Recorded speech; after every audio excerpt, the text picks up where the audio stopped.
métamorphose, une équipe de France qui se trouve et se redécouvre. C'était ça l'ambiance hier soir après la victoire des Bleus 3-0 face à l'Ukraine. La France part au Brésil disputer la Coupe du Monde. Mission accomplie donc pour Didier Deschamps et ses joueurs qui ne sont pas prêts d'oublier ce moment. Vous avez écrit votre histoire, les gars. Hein? Bravo à tous. C'est votre mérite. Hein? Mais... Oh, si vous y avez été aujourd'hui, c'est une question de tête et d'envie. La qualité, vous l'avez. Mais c'est savouré.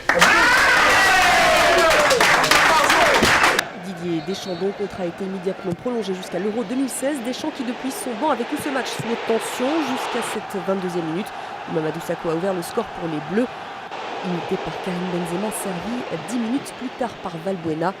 Le troisième et dernier but a été inscrit par Sakho, l'ex-parisien homme du match hier soir. Je pense que l'équipe a vraiment été le héros de la soirée. Parce que voilà, on a montré beaucoup de solidarité. On a changé carrément la mentalité du premier match. Et ça s'est démontré sur le terrain. Et voilà, je pense que je reste ému ce soir parce que ça a été quelque chose de beau pour la France. Je pense qu'on a marqué l'histoire et c'était vraiment l'objectif. Ça n'a jamais été fait auparavant et aujourd'hui, cette génération-là a réussi à faire quelque chose de fort. J'aime beaucoup ce joueur et j'aime beaucoup ce gars.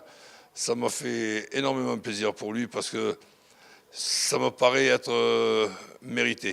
Une génération que l'on a dit souvent pourri gâté et qui s'en est donné à cœur joie d'ailleurs hier soir. Ambiance garantie dans les vestiaires puisque les journalistes ont même été arrosés au champagne. Alors est-ce la naissance d'un groupe et peut-on espérer quelque chose de ces Bleus au Brésil? C'est réjouissant, c'est rassurant, ça donne beaucoup de, pas de sérénité mais de confiance je pense pour se dire que bah voilà, si on travaille bien avec ce groupe-là, si ce groupe-là est réceptif au bon conseil de Didier Deschamps et de tout son staff, on peut peut-être avoir voilà, une équipe de France qui puisse nous créer d'autres émotions au Brésil. Et des émotions, les supporters en ont vécu dès la fin du match. Rendez-vous entre autres sur les Champs-Élysées à Paris où ils ont retrouvé des supporters de l'équipe d'Algérie.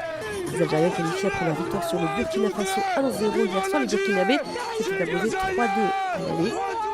Les supporters portugais ont également fait la fête. Victoire du Portugal 3-2 contre la Suède.